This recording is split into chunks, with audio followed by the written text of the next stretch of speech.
Hello everyone, welcome to all of you. आज के video में हम देखेंगे कि एग्जाम में किस तरह लिखें जिससे कि एग्जामिनर ज़्यादा से ज़्यादा नंबर हमको दे पाए। तो आज हम देखेंगे, बहुत सारी चीज़ों को देखने वाले हैं। आप लोगों का बहुत ज़्यादा एसएमएस आया था, सर क्या हैंड राइटिंग मैटर करता है, सर फिगर बनाना ज़रूरी है, सर किस क्वेश्चन को कितना बड़ा लिखना है, किस क्वेश्चन पे कितना टाइम देना है, सर कॉपी मिलते ही क्या करें। तो आज का वीडियो सारे सेमेस्टर वाले बच्चों के लिए है, या फिर हम कहते हैं जो भी बच्चा एग्जाम देने जाता है सभी बच्चों के लिए है। आज बहुत कुछ आपको सीखने के मतलब सीखने को मिलेगा। और स्पेशल रिक्वेस्ट है कि आप पूरा वीडियो देख कर जाइएगा, अच्छा लगेगा, बहुत अच्छा लगेगा। हम बहुत सोच समझ के वीडियो बनाए हैं, समझिएगा। सबसे पहले आपका होगा, सर आप सबसे पहले वही बता दीजिए ना कि जैसे ज़्यादा के ज़्यादा नंबर ला पाएँ। हम सारी चीज़ों की बात करेंगे, आप देखेंगे हम बात करेंगे, पॉइंट टू पॉइंट बात करेंगे और आपके अंदर फ़ील आएगा, हाँ, सर आप जो बात कह रहे हैं वो सही है। तो देखिए, एग्ज़ामिनर आपको ज़्यादा नंबर देगा, उसका बस एक ही कारण है कि भाई एग्ज़ामिनर को ना आपका कॉपी देखने के बाद नेगेटिव थिंकिंग ना आए। कि नहीं सर, नेगेटिव थिंकिंग नहीं लाना है एग्जामिनर के दिमाग में, समझ रहे हैं। नेगेटिव थिंकिंग नहीं आना चाहिए। तो सर इसके लिए हम क्या क्या करें? ये बस एक ही काम कर दीजिए अपना, बस यही एक काम कर दीजिए। एग्जाम ऐसा कॉपी लिखिए कि एग्जामिनर का कॉपी देख करके खुश हो जाए, वो आपको भरपूर नंबर देगा। तो सर इसके लिए कुछ करना पड़ेगा। देखिए, सबसे पहले आप देखे होंगे और आप देखेंगे, जो मेरा वीडियो नहीं देख कर जाएगा वो ऐसा गलती करेगा। अब कुछ बच्चे होते हैं ना, जो कॉपी मिलते हैं, जैसे एक कॉपी मिला आपका, एक कॉपी मिला। अब कुछ बच्चे होते हैं कॉपी मिलते ही इधर से एक हाशिया खींचेंगे 2 लाइन का, सर इधर से एक हाशिया खींचेंगे और बीच में लिखेंगे सब्सक्राइब, लाइक, शेयर। लिखे कि नहीं लिखे? अब एग्जामिनर इसको देख कर क्या खुश होगा? अरे एग्जामिनर इसको देखकर खुश होगा नहीं, वो कहेगा कि ये लड़का हमको बेवकूफ बना रहा है। क्या कहेगा कि अरे कॉपी भर रहा है लड़का, सीधे सीधे लग गया। अरे ये क्या, ये किसके लिए, क्या इस पे आपका पड़ोसी लिखेगा? नहीं, ये आपके ही लिखने के लिए था। लेकिन आप तो समझ रहे हैं कि हम लिख करके कॉपी ज्यादा भर देंगे, एग्जामिनर नंबर ज्यादा देगा। तो पहले उसके माइंड में नेगेटिव थिंकिंग जाएगा।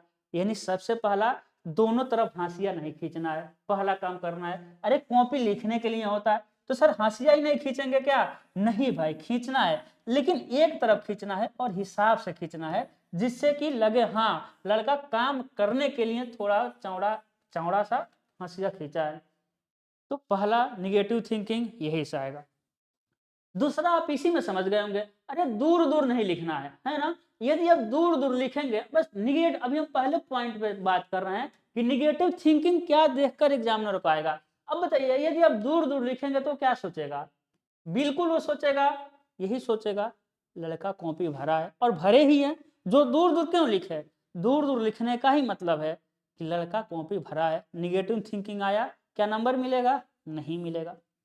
उसके बाद सर, सर कॉपी जो हो ना सर, एक समान लिखना चाहिए सर। सर एक समान कैसे लिखना है? सर एक समान लिखना चाहिए, कैसे एक समान लिखेंगे आप? जैसे कि अब कोई सिंपल एग्जांपल आप समझ सकते हैं, बहुत जगह ये एग्जांपल देते हैं। आप कोई जब नया नोट्स खरीद कर लाते हैं तो शुरू शुरू के 5 पेज 10 पेज बहुत अच्छा लिखते हैं और अपने माइंड में सोचते हैं हम पूरे कॉपी को इसी तरह लिखेंगे, अच्छा अच्छा सजा सजा के लिखेंगे।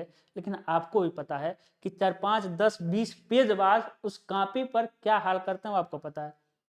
तो एग्जामिनर आपका कॉपी देखेगा ना तो वो जान जाएगा कि लड़के का मन कहाँ लगा है लिखने में, लड़के का मन कहाँ नहीं लगा है लिखने में। तो कहने का मतलब है एक समान कॉपी लिखे, नहीं तो जहां जहां सब घसीटना शुरू करते हैं ना, वो भी आपको घसीटना शुरू कर देगा। तो तीसरा निगेटिव थिंकिंग से कैसे बचेंगे? कॉपी को एक समान लिखना है।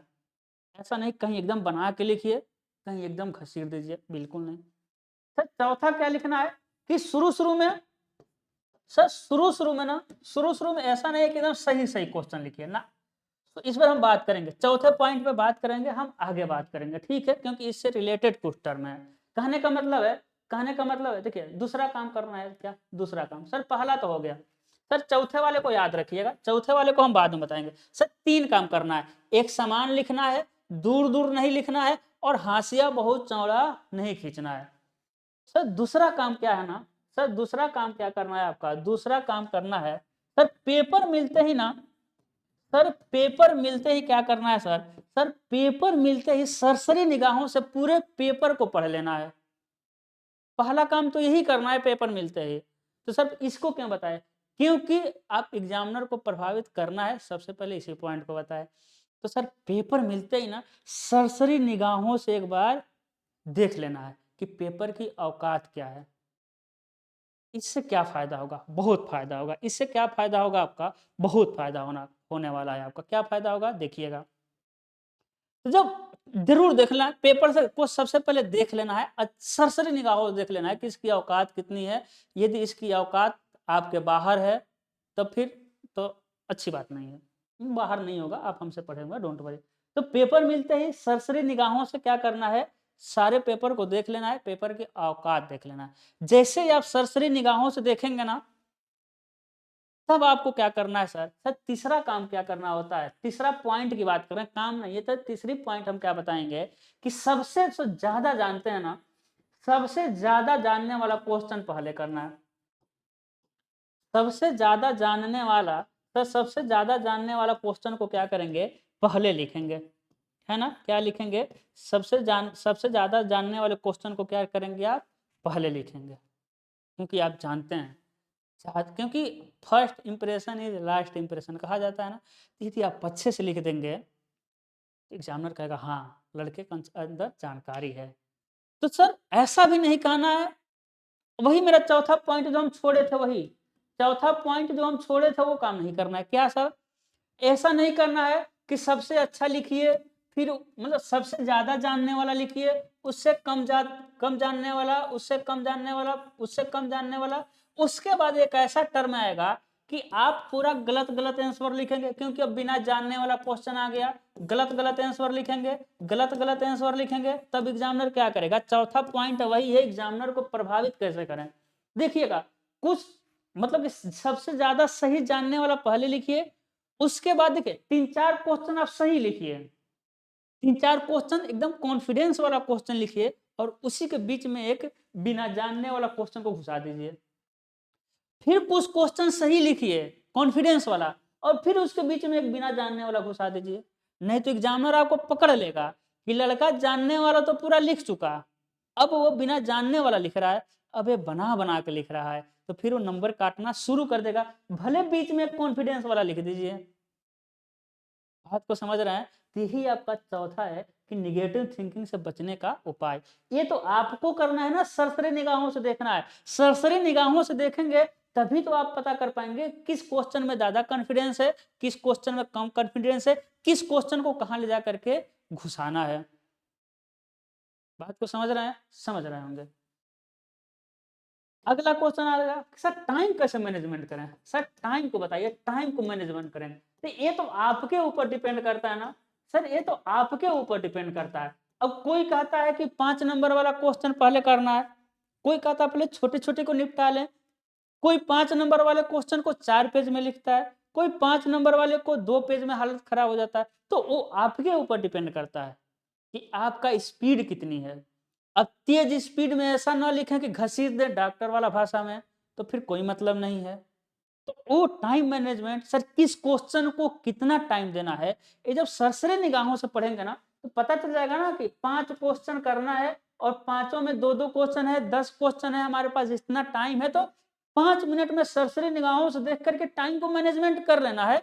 और ये किसी के कहने पर बिल्कुल नहीं रहना है कि न्यूमेरिकल पहले लगाया जाता है, थियरी बाद में किया जाता है, थियरी पहले लगाया जाता है, न्यूमेरिकल बाद में किया जाता है, फिगर पहले बनाया जाता है। वो आपके ऊपर डिपेंड करता है, आपकी काबिलियत क्या है, आपकी इफिशियंसी क्या है, उस पर डिपेंड करेगा कि टाइम को कैसे आप मैनेजमेंट करते हैं। प्रीवियस ईयर एक क्वेश्चन को मतलब कुछ क्वेश्चनों को आप मतलब लिख लेंगे ना तो हो जाएगा। या क्वेश्चन को देखकर डिप्लोमा वाले खुद आलसी होते हैं, वो नहीं मैनेजमेंट करने वाले हैं, वो नहीं प्रीवियस ईयर देख करके लिखेंगे। लेकिन प्रीवियस ईयर के क्वेश्चन में कितना क्वेश्चन करना है 3-4 साल का देख करके पहले सोच विचार लीजिए, इस हिसाब से क्वेश्चन आते हैं, इस सेक्शन पे इतना नंबर इतना टाइम देना है, आपको सोच लेना है। नहीं तो क्या होगा कि टाइम लंबे वाले क्वेश्चन, मैक्सिमम लोग लंबे वाले ही पहले करते हैं, डिप्लोमा में लंबा ही क्वेश्चन आता है, ज्यादा टाइम दे देंगे तो फिर छूट जाएगा। और मेरा अगला टॉपिक यही है। क्या टॉपिक है भाई? कि कोई भी क्वेश्चन छूटे ना भाई, कोई भी छूटे ना, कोई भी छूटे ना। अरे 1-2 नंबर का भले छूट जाए, लेकिन टाइम मैनेजमेंट ऐसा करना है कि कोई क्वेश्चन ना छूटे। सर यदि नहीं जानते हैं तब, तो क्यों छोड़ेंगे? अरे नहीं जानते हैं तो गलत लिखिए, गलत मतलब अब एकदम नहीं जानते हैं तो थोड़े कुछ लिख पाएँगे, एकदम नहीं जानते हैं तो थोड़े लिखना है। यदि उसके बारे में कुछ भी जानते हैं, वो लोग गलत बोलते हैं जो कहते हैं एकदम एग्ज़ैक्ट लिखना है, इंजीनियरिंग करना है, बिल्कुल नहीं। आप क्वेश्चन के बारे में कुछ भी जानते हैं तो लिखिए, अरे गलत है तो काट देगा, यही ना करेगा। ऐसा थोड़ी नेगेटिव नंबर है कि गलत है तो दूसरे वाले नंबर में से काट देगा नंबर, नहीं तुम क्यों गलत लिखे हो, ऐसा नहीं है। तो क्वेश्चन नहीं छोड़ना है, 1-2 नंबर वाला छूट जाए चलेगा, तो क्वेश्चन नहीं छोड़ना है। आज कसम खाकर जाइए कि सर हम क्वेश्चन नहीं छोड़ेंगे, थोड़ा बहुत जानते रहेंगे, हम उसको लिखेंगे, यदि एकदम कुछ भी नहीं जानते हैं तो छूटना ही है, तब तो कोई नहीं रोकेगा, उसको तो छोड़ ही देना है। सबसे ज़्यादा जो इम्पोर्टेंट हम समझते हैं यही है, सर क्या राइटिंग मैटर करता है क्या? सर क्या राइटिंग मैटर करता है? तो देखिए रियलिटी तो ये है कि करता है। सर और रियलिटी के अलावा क्या है? मेरा लाल ये है ना कि नहीं करना चाहिए। इंजीनियरिंग में राइटिंग मैटर नहीं करना चाहिए, लेकिन जो साइकोलॉजी होता है ना, साइकोलॉजिकल इफ़ेक्ट पड़ता है। अब खुद सोचिए, एक तरफ अच्छा राइटिंग वाला है, एक तरफ बेकार राइटिंग वाला है, तो ना चाहते हुए भी अट्रैक्शन कहाँ होगा? अच्छे की तरफ। अरे इसलिए हम कहते हैं सुंदर लगना बड़ी ज़रूरी है। अब ड्राइंग बनाइए या लिखिए, सुंदरता बड़ी ज़रूरी होता है।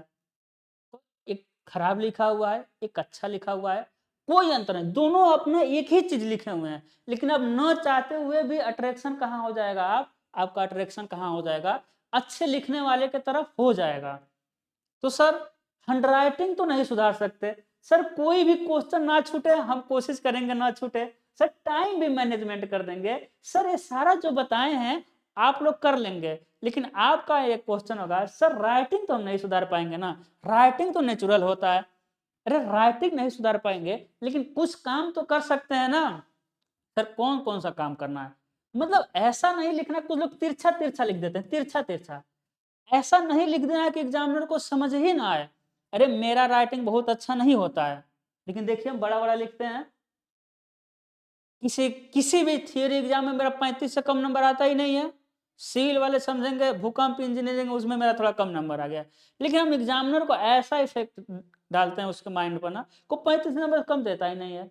न्यूमेरिकली सब्जेक्ट में 40 से कम नहीं आता। अभी सारी चीज़ें हम बताएँगे कैसे क्या-क्या करना है, कैसे लिखना है हम ये भी बताएँगे। तो सर राइटिंग यदि आप खराब है तो कुछ चीज़ें देखिए राइटिंग सुधर नहीं पाएगी। लेकिन ऐसा लिखना है कि एग्जामिनर को समझ तो आए क्या लिखे हैं। अरे समझने में उसको समझ तो आए कि लिखे क्या हैं। ऐसा ना लिख देना है कि उसको समझ ही ना आए। सर पहला ऐसा लिखिए कि समझ आए। इसके लिए क्या करेंगे? थोड़ा बड़ा-बड़ा लिखिए ना, बड़ा-बड़ा लिखिए, बड़ा-बड़ा। अब इतना भी बड़ा नहीं लिख देना है कि वो समझ जाए कि पेज भरा है। फिर नेगेटिव थिंकिंग नहीं आना चाहिए। इतना भी बड़ा ना लिख दीजिए कि वो समझे कि पेज भरा है। सर थोड़ा दूर-दूर लिखिए ना, सर थोड़ा दूर-दूर। फिर उतना भी दूर नहीं लिख देना है कि वो समझ जाए कि पेज भरा है। भाई समझ क्यों नहीं आएगा? सर छोटा-छोटा नज़दीक-नज़दीक लिख देते हैं सर, तभी समझ नहीं आता है। अब बड़ा-बड़ा थोड़ा दूर-दूर लिखिए जिससे कि वो समझ आए। फिर हम कह रहे हैं इतना भी बड़ा नहीं लिख देना है कि वो नेगेटिव थिंकिंग आ जाए। इतना भी दूर नहीं लिख देना है, वो कहे कि पेज भरे हुए हैं। सर राइटिंग के बाद ना सबसे ज़्यादा बच्चों का क्वेश्चन आता है, सबसे ज़्यादा बच्चों का आता है, सर हिंदी में लिखें कि इंग्लिश में लिखें? सर हिंदी लिखें या इंग्लिश लिखें? सबसे ज़्यादा आता है। तो हम कहेंगे आप हिंदी में लिख देंगे, बहुत अच्छी बात है। आप इंग्लिश में लिख देंगे, और अच्छी बात है। लेकिन डिप्लोमा किस पे है? हिंदी पर है। बिल्कुल सही बात है। भाई डिप्लोमा किस पे है? हिंदी पे है। डिप्लोमा में टीचर मैक्सिमम जो नए ज़माने के आ रहे हैं, सर बीटेक, एमटेक करके आते हैं तो वो इंग्लिश ज़्यादा जानते हैं। यदि आप हिंदी में लिखते हैं, हो सकता है नए ज़माने का इंग्लिश वाला टीचर हो तो निपटा देगा आपको। वो खुद उसको समझ नहीं आएगा, फिर हो सकता है गुस्सा करके ज़्यादा नंबर दे। हो सकता है उसको अच्छा राइटिंग हो तो कहे अरे बहुत बढ़िया लिखा, ज़्यादा नंबर दे दे। डिप्लोमा में मैक्सिमम होता है जनरल मार्किंग कर देगा, 20-25 नंबर ऐसे दे देगा, क्योंकि वो शुरू से हो सकता है इंग्लिश पढ़ा हो, नए ज़माने का टीचर हो, आप हिंदी में लिख दिए हो। अरे हो सकता है आप इंग्लिश में लिखे हो, अब पुराने ज़माने वाला टीचर मिल गया, तो उसको हिंदी आता है, इंग्लिश नहीं आता है। अब बताइए, यदि आप टोटली हिंदी लिखते हैं, इंग्लिश वाला टीचर मिल गया तो काट देगा, काटेगा। यदि आप टोटली इंग्लिश लिखते हैं, हिंदी वाला टीचर मिल गया तो काट देगा। समझ गए हम क्या कहना चाहते हैं? हम ये कहना चाहते हैं कि मिक्स करके लिखिए। आपको कैसे लिखना है? मिक्स करके लिखना है। सबसे ज़्यादा अच्छा होता है मिक्स करके लिखना। लेकिन यदि आपको अंग्रेजी लिखना है लिख दीजिए, कोई दिक्कत नहीं है। यदि आपको हिंदी लिखना है लिख दीजिए। टोटली हिंदी तो लिखना ही नहीं है, आप लिख ही नहीं पाएंगे टोटली हिंदी। इंजीनियरिंग में टोटली हिंदी लिख ही नहीं पाएंगे। तो यहाँ देख लेना है, हम मेरा सजेशन है मिक्स करके लिखना है। ठीक है, न हिंदी लिखना है न इंग्लिश लिखना है। आप क्यों परेशान रहेंगे, एग्जामिनर ही परेशान रहे। ठीक है सर, एक और काम करना है आपको ना, एक और काम करना है, एक और पॉइंट ध्यान दीजिएगा सर। क्वेश्चन को ना अच्छे से पढ़ना है सर। सर क्वेश्चन को अच्छे से पढ़ना है, अब नहीं तो बहुत दिक्कत होती है। यदि क्वेश्चन अच्छे से नहीं पढ़ते हैं ना, तब क्या होता है कि बहुत दिक्कत होता है। क्या दिक्कत होता है, आ जाएगा ना, जैसे कि हम पढ़ाए हैं, मान लीजिए हम आपके पढ़ाए हैं, हम आपको पढ़ाए हैं सिर्फ सभी सेमेस्टर वाले बच्चों के लिए है। तो यदि हम फर्स्ट सेमेस्टर के टॉपिक की बात करें तो ज़्यादा अच्छा है। यदि क्वेश्चन आ गया सर प्रोजेक्शन क्या होता है, सर प्रोजेक्शन क्या होता है, क्या होता है, होता है उसके प्रकार बताइए।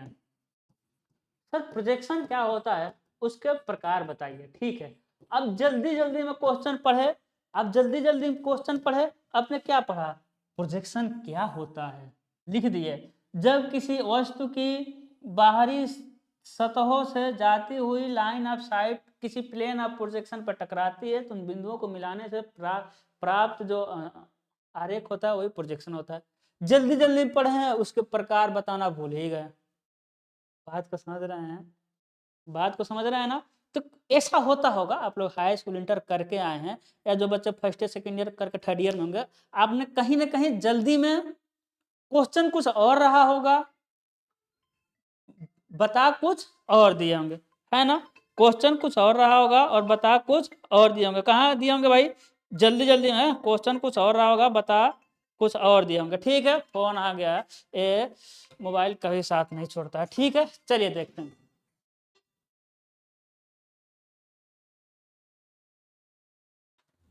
ठीक है ना, समझ रहे हैं? तो प्रोजेक्शन क्या होता है उसके प्रकार बताइए। तो हाँ, कहने का मतलब है क्वेश्चन को क्या पढ़ना है, क्वेश्चन को अच्छे से पढ़ना है।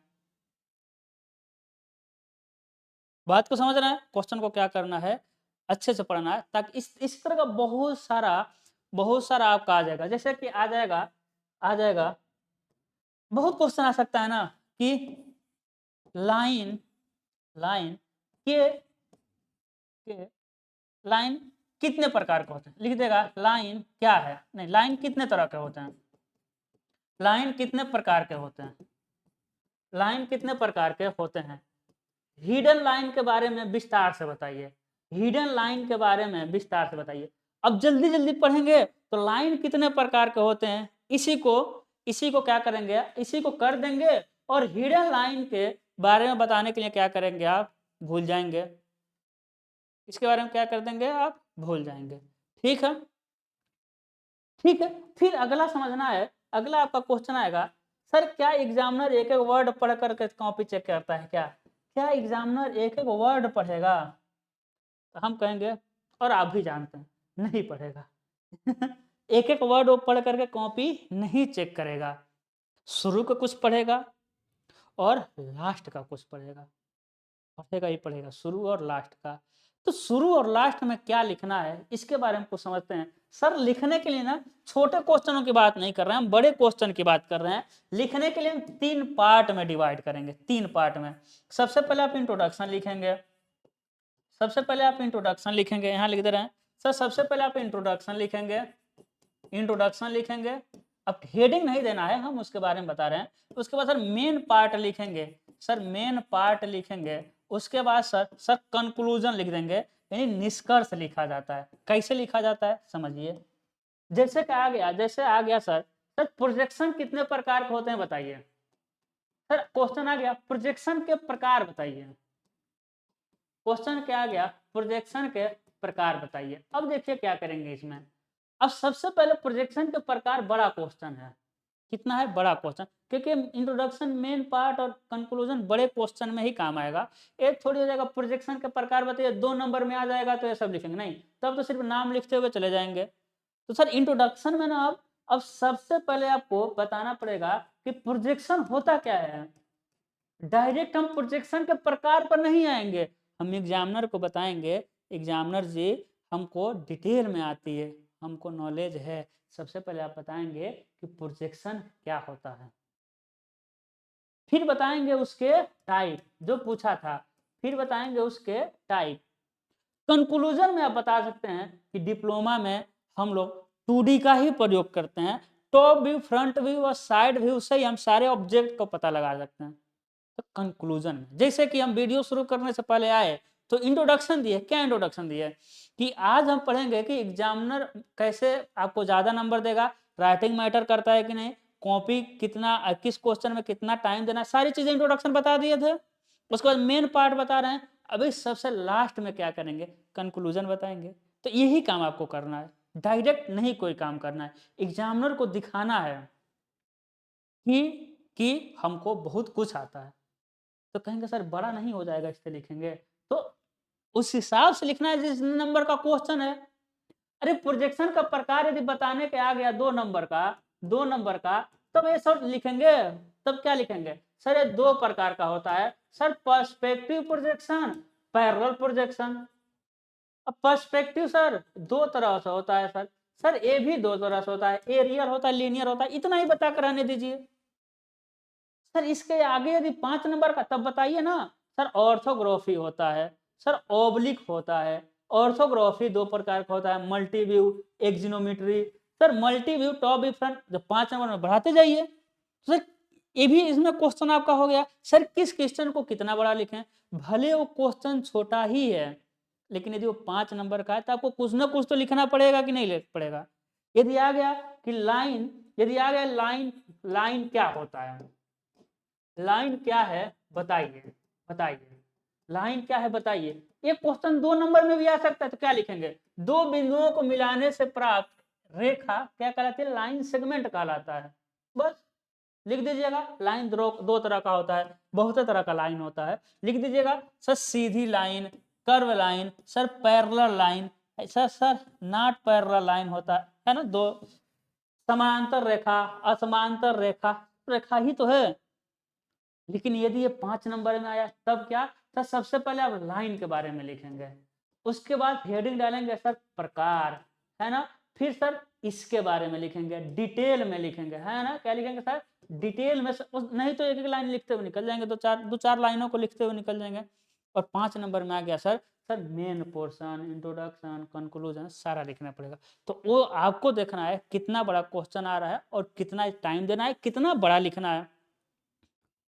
और सबसे मेन पोर्शन समझिए, वीडियो बड़ा तो नहीं हो रहा, और सबसे मेन पोर्शन क्या समझना है मेरे बच्चे, यदि 2-3 काम यदि आप कर ले गए ना तो आपका काम बन जाएगा। तो दो इतने बताए ना, 2-3 काम करना है सर, निगेटिव थिंकिंग ना आए, बस यही काम ही करना है आपको। और निगेटिव थिंकिंग ना आए, और निगेटिव थिंकिंग ना आए इसके लिए यदि यदि आप कोई भी आंसर लिख रहे हैं ना, यदि उससे रिलेटेड मेरे बच्चे कहीं भी आपको फिगर याद आता है ना, बना दीजिए बस। कोई भी आप कोई भी आंसर लिख रहे हैं, यदि उससे रिलेटेड फिगर आपको याद है चिपका दीजिए। एग्जामिनर फिगर देख लेगा, वो जान जाएगा बच्चा अच्छा ही लिखा होगा, वो नहीं पढ़ने वाला है फिर क्या लिखा है। जान गया कि जिस बच्चे को फिगर याद है उसको उसके बारे में लिखने में तो कोई दिक्कत नहीं होगा। तो कोशिश करिए कि फिगर बनाते हुए चलें, अगर तो उससे रिलेटेड आपको पास फिगर है तो बना दीजिए, ठीक है। यदि इतना आप काम कर पाते हैं तब क्या करेंगे, तब आप मतलब कि अच्छा स्कोर कर पाएंगे, ये मेरी गारंटी है। तो ये रहा आपका मेन पोर्शन। तो एक बार कंक्लूजन देख लेते हैं कि आपको करना क्या क्या है। सबसे पहला काम लिखते टाइम यही देखना है कि इस एग्जामिनर के माइंड में निगेटिविटी ना हो जाए, उसके लिए एक समान लिखें, हाशिया दूर दूर ना बनाए, ज्यादा बड़ा बड़ा ना लिखें, ज्यादा दूर दूर ना लिखें। पेपर मिलते एक सरसरी निगाहों से देखें, सबसे ज्यादा जानने वाला क्वेश्चन पहले करें, ऐसा नहीं एक गलत वाले को लास्ट में करें, बीच में एक गलत घुसाते रहें। टाइम मैनेजमेंट अपने देखना है, कितना बड़ा क्वेश्चन लिखना है वो आपको समझना है। हैंडराइटिंग मैटर नहीं करना चाहिए, लेकिन करता है। इंग्लिश में लिखना है, हिंदी में लिखना है, अब समझ लीजिएगा। हम कहेंगे मिक्स लिखिएगा, एग्जामिनर एक एक वर्ड नहीं चेक करेगा, तो शुरू के लास्ट में और लिखना है, और इंट्रोडक्शन, मेन पोर्शन और कंक्लूजन लिखना है।